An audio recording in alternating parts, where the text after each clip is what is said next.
Hi, Steve here. I want to start off by saying thank you so much to everyone who left a really great comment under the last video. And I just want to assure you that I have no plans of leaving YouTube. They may leave me, but I have no plans of leaving YouTube. Just wanted to make that clear. I also want to make it very clear that I have to agree with some of the comments about what YouTube is doing. And I don't think there's any doubt in my mind or your mind that they are shadow banning, blocking, and restricting many views that they shouldn't be. But like I always say, it's their tube, not your tube.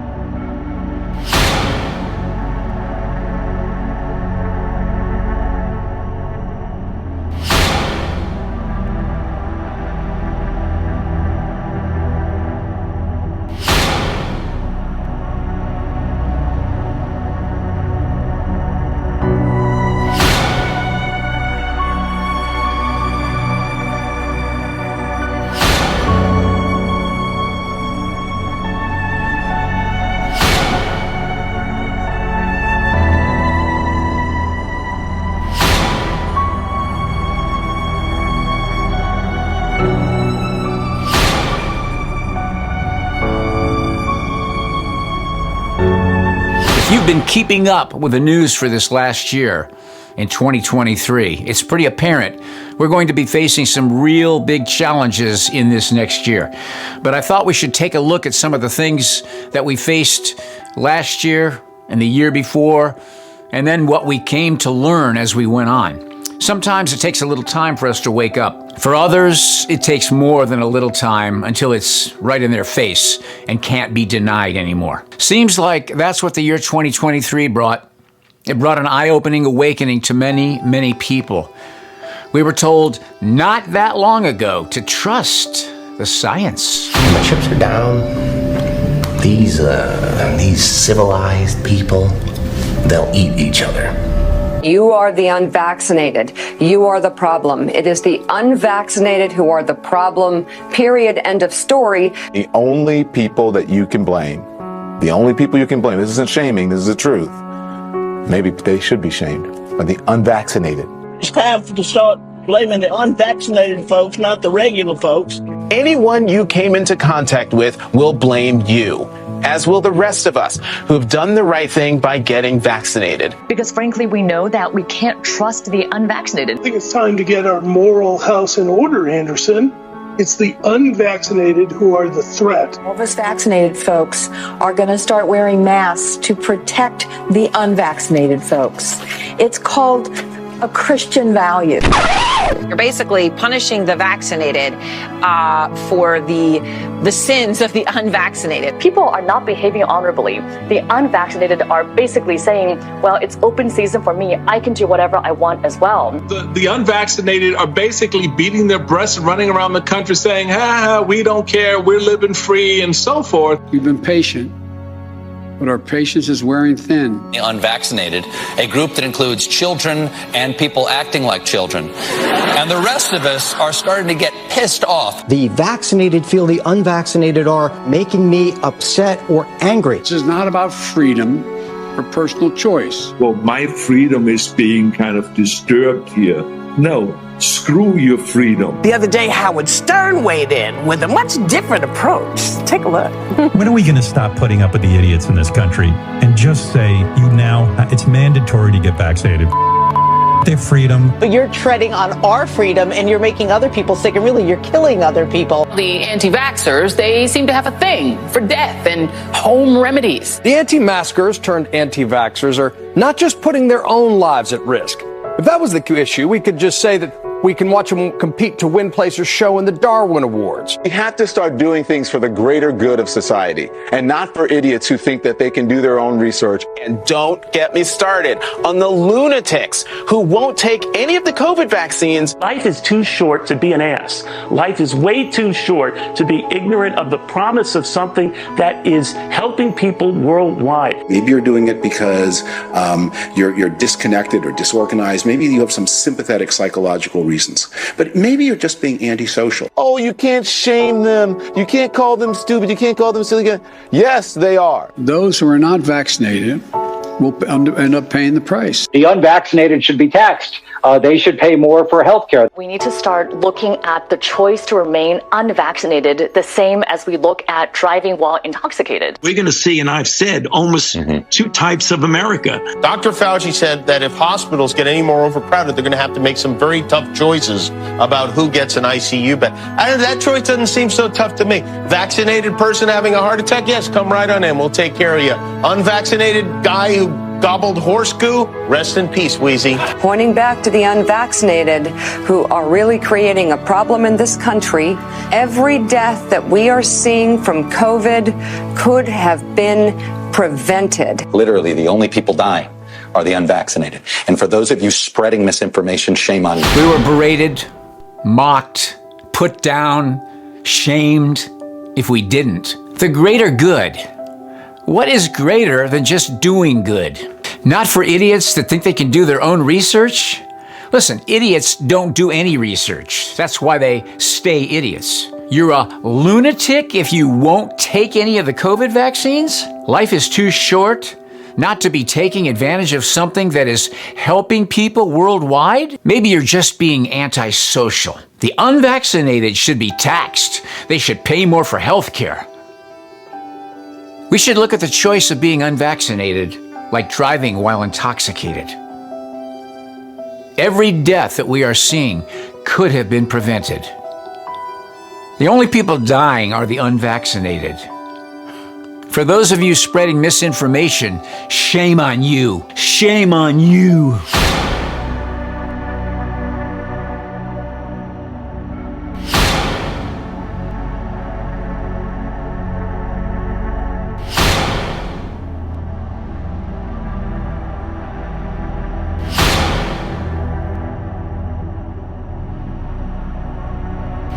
Insufficient attention to the frightening scenario of a comprehensive cyber attack. So essentially what this public-private partnership that the WEF is pushing for is for every person's access to the internet to be tied to a digital ID or a government-issued ID, but presumably a digital ID just because of where government-issued ID programs are all going essentially around the world. People aren't necessarily going to consent to that unless they are made to believe that anonymity and privacy online are dangerous. So how exactly can you convince people that that needs to happen? Well, you have some sort of event where anonymous hackers do something online that causes major disruption globally, and then the consent can be manufactured through fear and panic, as is often done, that anonymity and privacy needs to be eliminated, that we need to know exactly who is doing what online to prevent a calamity of that scale from ever happening again.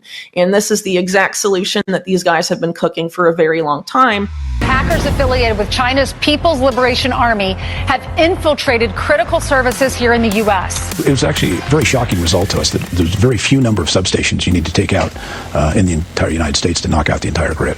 Knock out the entire grid? That's correct. How many would it take to knock out, putting the entire country in a blackout? Less than 20. That report was from 2013, and it actually found the number was even lower, 9. Taking out just 9 critical substations could black out the whole country. This was a huge cyber attack in the panicked early days of the COVID-19 pandemic, targeting a $1.8 trillion government agency. The truth of it has never been reported. This is the Department of Health and Human Services, and on March 16, 2020, they were going to full remote work. Network operators had to adjust all their firewall and security settings to allow hundreds of thousands of new unknown connections into their network, so they had to scale down their security all at the same time. And that's when the attack struck. China's preparing for war with the United States. The strategy here is that they want to be able to invade Taiwan. They're worried that the United States will project military power from bases in Hawaii and the continental United States to Asia to defend Taiwan. And so what China's trying to do is to do these cyber intrusions, lay in wait, and at the right moment attack ports, attack water supply, attack energy supplies to prevent the United States from projecting military power forward. They're building roads just for EVs in Florida. The road itself will charge electric vehicles. If you have an electric vehicle and you have the right equipment attached, you will be able to charge as you're driving. That dynamic charging is a pilot program, so at first, it'll only work for the fleet of test electric vehicles. But the end goal is for the expressway to charge all types of EVs. And I think when this is done, this will be a leadership model for the rest of the world. And they're putting power cables under the road, but don't worry, they said it's coming to a road near you, and they're going to do it on regular roads, so you don't have to pull over and charge. You just drive down the highway while all that radiation, same stuff comes out of power lines, that it makes people sick on record. So we're charging at 131 kilowatts here at a DC fast charger, and up close to the cable, we're getting a little bit higher, but that's very close.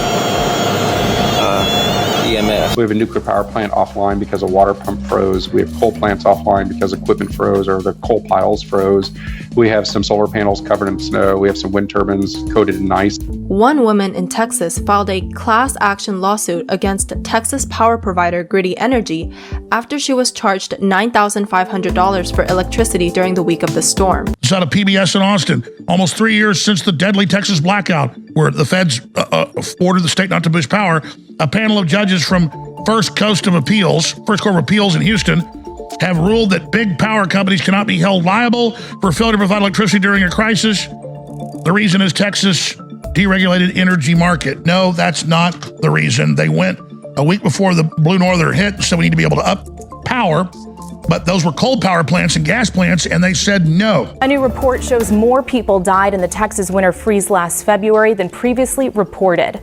The report from the Texas Department of Health and Human Services shows 246 people died. That's 36 more than previously recorded. The CBS report has found that the U.S. government's terror watch list has now grown to 2 million people. And it has nearly doubled in size over just the last 6 years. In the wake of the attacks in Israel, border officials say they've seen a growing number of people on the FBI terrorist watch list trying to enter the country through the southern border. The figures show that in fiscal year 2023, CBP arrested a total of 154 non-citizens on the government's terrorist screening watch list. 151 of those individuals were arrested along the southern border.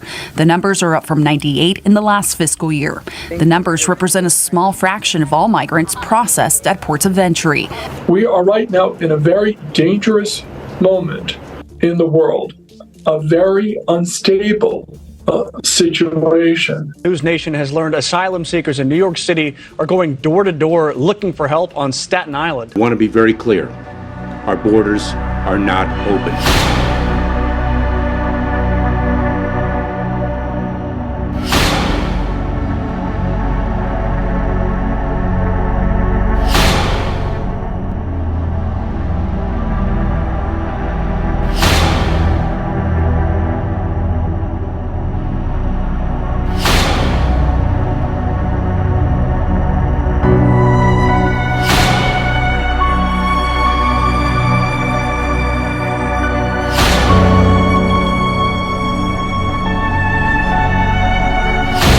On her way to work one morning, down the path along the lake, a tender-hearted woman saw a poor, half-frozen snake. Her pretty colored skin had been all frosted with the dew. Poor thing, she cried, I'll take you in, and I'll take care of you. Take me in, O tender woman, take me in for heaven's sake. Take me in, O tender woman, cried the vicious snake.